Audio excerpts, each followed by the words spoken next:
Good evening, everyone. So, it's actually 12 o'clock, midnight now.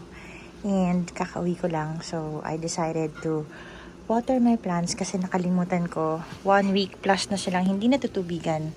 So, I would like to discuss a really quick topic, which is the growing season of succulents. So, as you know, kung napapansin nyo, marami sa mga halaman nyo ngayon ang laging uhaw. So, how do we know our plants are thirsty? So, like this one, si Orange Monroe, makikita nyo yung leaves niya are very soft. Ayan. Mabilis siyang mag-bend. Ayan, no? And then here, you can see, they move. They're pretty flexible. So, even this one, malambot sila. And that is because now is their growing season. So, kung mapapansin nyo, you have more growth with your plants, like that, no? Maganda ang new growth nila. Mabilis silang lumaki ngayon. And, mapapansin nyo that they're drying up leaves faster than usual. So, ang nangyayari, like this one, si Laon, dati bantay na bantay ko yan. Tapos, may 2 leaves na siya agad na iniinuman. And to think, established na siya. And then, sabi ko, bakit kaya ang bilis niyang uminom ng tubig? Tapos yun nga, nakalimutan kong sabihin sa inyo na kasi growing season nila. Ayan. And then, when they're growing, mapapansin nyo, mabilis silang mag-create ng new leaves, like that, no? Ang bilis silang gumawa ng bagong dahon. And, they're growing really fast. So, if you're not giving them enough water, ang mangyayari, iinom sila sa mga dahon nila. So, to avoid that, a lot of leaves being dry, like this, no? What we need to do is full water every week. Or kahit siguro kung medyo mainit talaga, or if it's not raining, check, no? Dip your finger in your soil, in your topsoil. And if it reaches at least an inch deep, na dry pa rin siya, makita nyo na powdery siya, hindi siya tuyo, hindi siya basa, or hindi siya moist or anything, then do a full soak. So, why am I saying this? Because your plants are drinking extra right now, and this is the best time to see them really grow fast. So, you have this window of opportunity to really help them grow faster. You don't really, this is also the best time to fertilize your plants. Yan. So, for those who are asking, or since fertilization is relatively uso, no, or it's the in thing right now in the succulent community. But if they're newly potted, no need to fertilize pa rin that much because fresh pa yung soil, so marami pa siyang nutrients doon. So, wag na natin masyadong i-fertilize. Yung mga established plants nyo, yun, i-fertilize nyo na sila. Kasi, now is the perfect time for them to be fertilized. Because one, if they're established already, it means they have a really good root system and they will be able to absorb the nutrients that comes from the fertilizer. So, yan ang pinaka-best time ngayon para pakainin sila, no, or i-feed sila ng mga fertilizer. Ang pag-water ko naman, like kunyari, sila tipi yan, I full soak them hanggang sa mag-soak yung entire pot niya. Hanggang sa maubos yung, talagang mapuno, no, yung halaman ng tubig. Even this one. Talagang, isasagad ko siya, i-full water ko siya. Like this one, si cream tea ko, napansin ko, sobrang bilis lang nilaki niya, no? Kung maaalala nyo, kung kailan ko lang siya kinuha, a couple of months ago lang to, siguro 2 to 3 months ago lang to, or 4 months ago, I'm not really sure anymore. Nakikita nyo yung ang laki ng difference dati kasi magkakahiwala yan. Ngayon tingnan nyo, punong-puno na ngayon yung plant box ko niya, yung plant box ko sa kanya, dikit-dikit na sila ngayon. Pero again, if you do have plants that are a little bit sensitive, like this one, si Mexican snowball, or this one is elegans, this is the common term that we have, but ang kanyang name talaga is Mexican snowball, then ingat pa rin ako na mabasa yung leaves, yan. But everything else, like the Monroes, like the Linceana, yeah, I just go for it, I just get them wet. I don't mind getting the leaves wet. Hindi ako ganun ka-particular sa kanila. Si Champagne loves water nowadays. Ayan. So this is the best time for us to fertilize if they're established. But if they're newly potted, wag tayo munang mag-fertilize kasi wala pa naman silang roots para i-absorb yung nutrients na yun. So wait for them to be established before we give them fertilizers. Fertilize the plants that are established so that they can absorb the nutrients and grow much faster. Again, be mindful of the ratio of fertilizer that you give.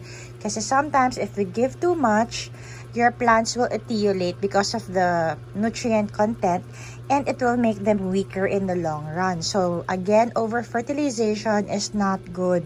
So let's do it properly. Huwag tayong ma-overexcite na, sige, fertilize natin ngayon yan. Dadamihan nyo. So, let's say meron ka ng vermicast, wag nyo na lagyan ng osmocote. Or kung nagbibigay na kayo ng vitamin B1, wag na kayo mag-osmocote. So, again, you remember, over-fertilization can actually cause your roots to burn. So, let's say nag-Siam early grow kayo, plus osmocote, plus kung ano pa, it could actually damage the roots of your plant. So, baka magugulat na lang kayo na, bakit biglang para nangitim yung dulo ng leaves ko? Or parang hindi siya umiinom, parang uhaw pa rin kahit na water ako ng water. And then magugulat na lang kayo, biglang mamamatay siya because of overwatering. And then, when you pull out the plant, you'll see that the roots are dried and burned. So, again, to avoid that, please do not over-fertilize or do not mix your fertilizers para choose your weapon, diba, of choice. Wag nating doble triplehin, ano. It doesn't mean that if we can give them every fertilizer that it's out there, it means that it will be good for them, diba? So yeah, that's it.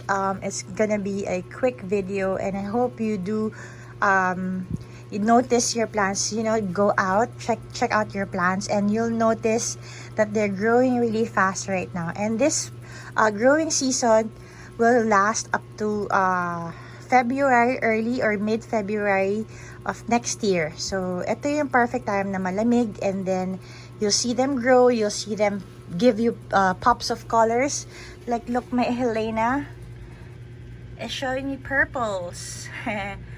So, yun, parang nakakatuwa lang ngayon yung panahon ngayon, ano. So, I hope you do enjoy your garden as much as I am enjoying mine right now. Dahil na rin sa aking spot. Yay! So happy. Wala pa rin yung dating ng Shopee. But I'm so happy with my balcony setup right now. I get so caught up in the middle, thinking of drowning in those blue eyes. I'm losing sight 'cause I am falling. I'm so deep down,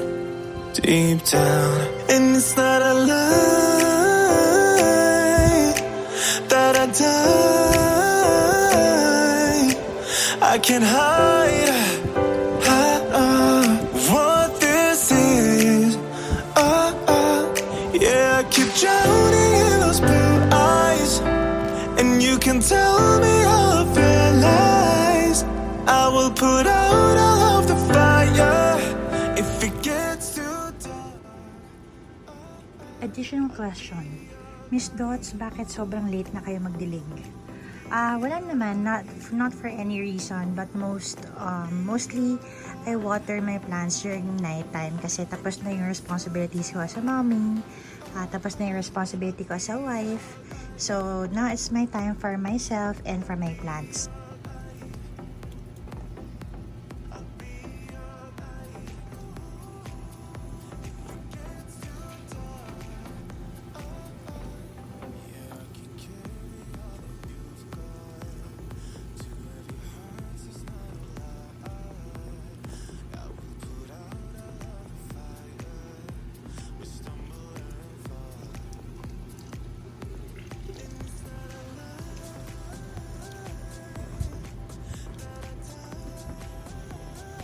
Another watering tip, when you're watering your Hortias, magandang nakuha kong tip is from Sir Jogi from Hello Haworthia na dapat daw ang Haworthia mo, dinidiligan mo lang tuwing malamig ang panahon. So, do not water kapag tanghali, hapon, kung kailan mainit. Pero pagdating ng gabi or paggabi na na lumalamig na, preferably less than 27 degrees, ganyan, ano, kung mas mabababa pa, mas okay sana.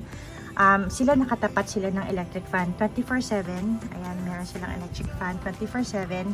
So, definitely, ang air circulation nila napakaganda. Yun pa, si Haworthia, importante sa kanila ang air circulation. So, importante yung air movement sa kanila, no? Or else they rot. Yun, dun nangyayari yung bigla sila na nabubulok, no? So, yun, kapag pag diniligan mo daw sila, paliguan mo lang lahat and soak them. So, basta malamig, tubig ka lang para mabilis silang tumaba. Ayan. So, ako, I just do full watering on them every 4 days, ganyan.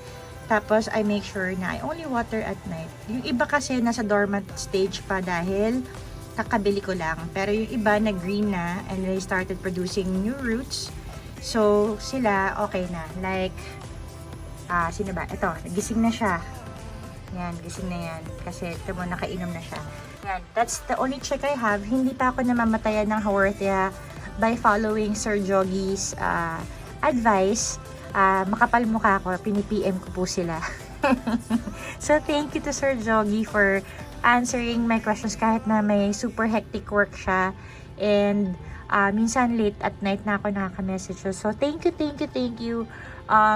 Ayun.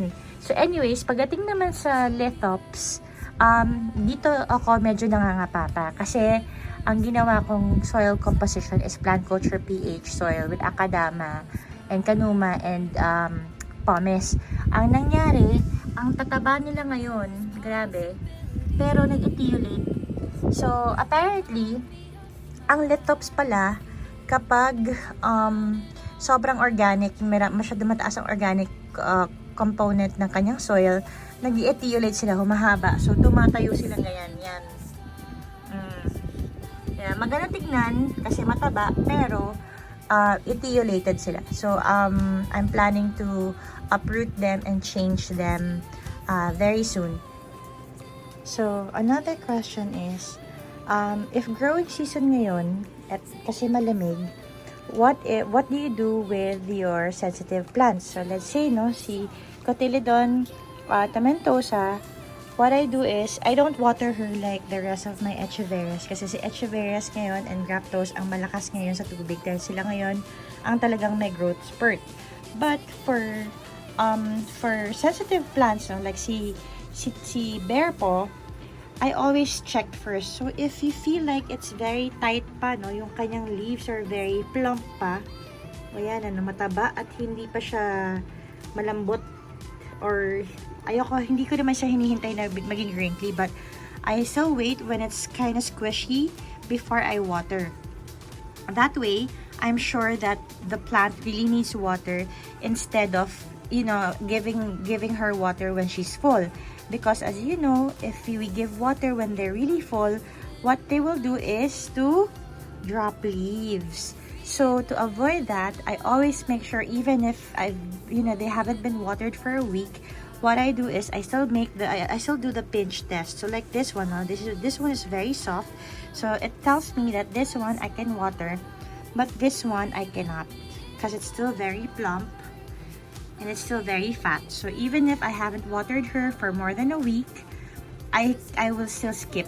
So I give her a designated, I don't give her a designated watering day.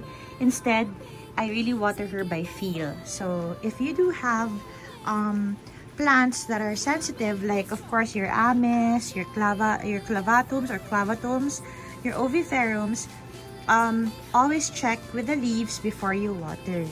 Just so that you can make sure that they don't get overwatered and drop leaves, because these plants are notorious for dropping of leaves when they're very full. So just to avoid that, that's what I do with my sensitive plants.